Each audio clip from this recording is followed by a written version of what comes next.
My email address is chris@perillo.com, and I get a lot of emails on a regular basis, a lot of questions. I appreciate the questions that are more broad more than the ones that are narrow. And let me try to define that further. I've got an email here from Tuxie, aka Sam, and in there he writes, for someone like yourself who has a real identity online, do you insure yourself against things like defamation as you are being broadcast live? I mean, if you were talking to your wife in another room about how you thought the snack food you were eating tasted like junk and you said so, then you'd be liable to a lawsuit for defamation from the manufacturer of that product since a certain amount of people just saw it. And as soon as something goes onto the internet, it's like you've lost control of it. Thanks for your time. Would be interesting to hear back from you. That's a good broad question. It's a good discussion point. If there was any kind of insurance, it would likely be tied into an E&O insurance policy, errors and omissions, though that may largely be on anything written. Since it is streaming live at live.perillo.com, anything can and will happen live on the internet. And to me, that's thrilling. I've changed certain parts of my life since streaming, most of them, if not all of them, at least through this little window here. I'm certainly more cognizant. There are times that I can be a little more human than I think people would expect me to be. I have my thresholds, certainly. I'm always careful about what I say. Sometimes it slips out. I'm human. But at the same time, if I'm drinking, let's say, coffee that I don't like, I say this just tastes like junk. I don't like it. It's not good. Well, could I be sued? I'm sure, but how can you prove that something does or does not taste like junk? I'm saying that's my opinion. So as long as I say that's my opinion, as long as you understand that's my opinion, it's not like fact, unless I establish it. This is fact. It's my opinion that this bamboo is pretty. That's my opinion. It's fact that the bamboo is green. So if I were to sit here and say, this is pretty and green, that's part fact, part opinion. In certain parts you could argue, certain parts you couldn't.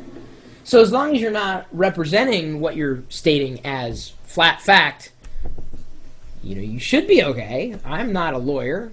Certainly wouldn't when I ever represent myself.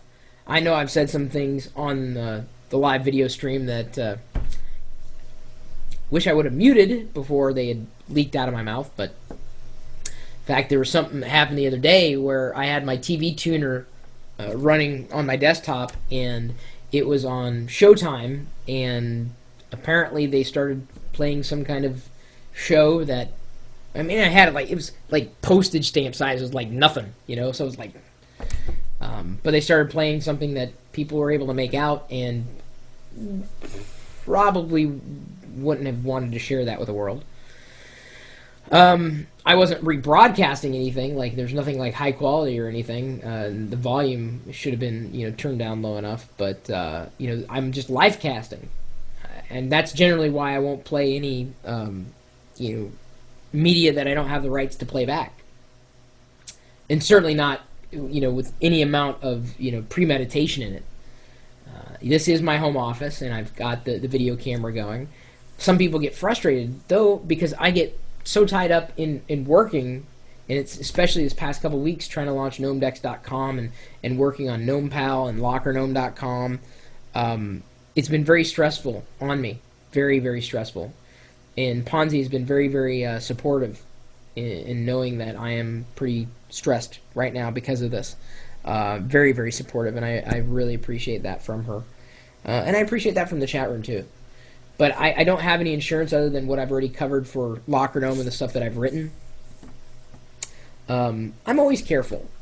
You never know when you're going to be broadcasting out to someone and they're going to take something you say out of context or in context. I think it's kind of powerful.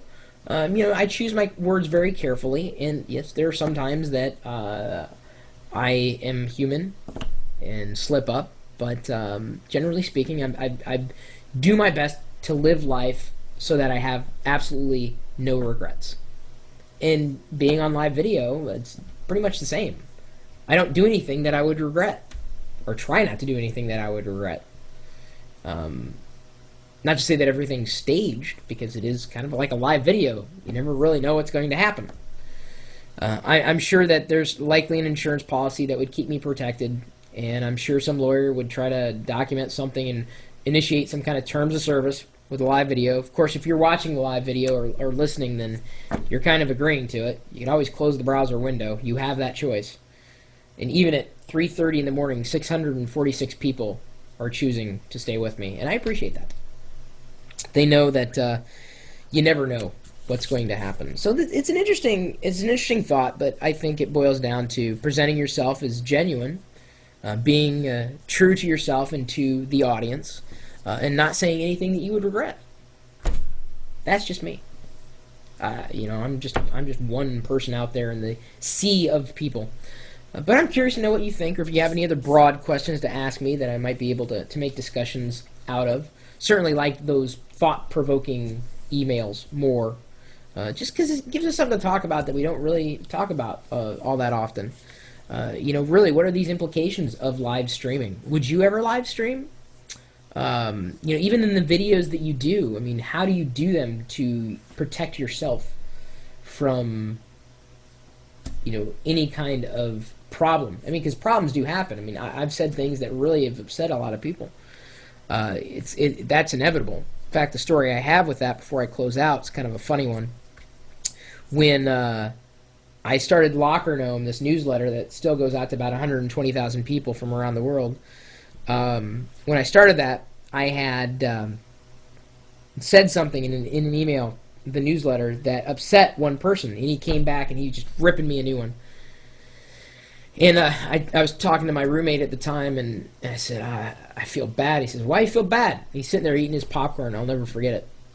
And I said, well, because the newsletter went out, and one guy complained, and he said, oh, he's eating his popcorn. He says, how many people get your newsletter now? I said, I don't know, about 30,000 people. This is years ago. He says, oh, and how many people complain about it? And I knew where he was going with it. I said, just this one guy. He says, well, then shut up. It's one guy. He's an idiot. He doesn't know what he's talking about. And I've learned that over the years, more idiots have come forward as the ability to publish has become easier. So I'm used to dealing with idiots. I've been dealing with them for years. That's why a lot of the comments on YouTube just kind of bounce right off me. I don't care. A lot of the negative commentary just doesn't impact me at all, because a lot of the negative comments are they take this sliver, which is taken completely out of context from the bigger picture that is me.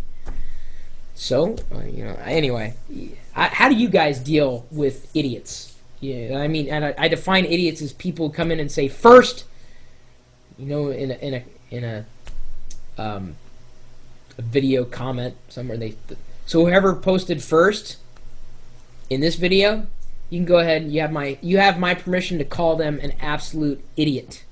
In fact, no, make it even better. Tell the person who said first for this video, tell them they've been infected with the ID10T virus. Tell them.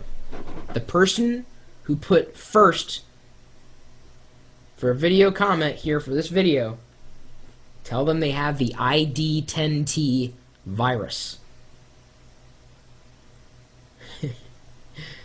Oh, Linux Angel. Zox got it. Any old way. Just having fun, that's all. Don't be upset. I mean, if you can't have fun, what's the point of doing anything, really? You know my email address. I gave it to you at the beginning of the video, chris@pirillo.com. You're also welcome to stop by the website, which I've mentioned before. And you know that the URL's down here, and the chatters are right over there. Well, underneath my laptop. That's where they live. Eee! They're little gnomes living under my laptop. Eee! I feed them pizza crumbs when I eat pizza. That may or may not be good.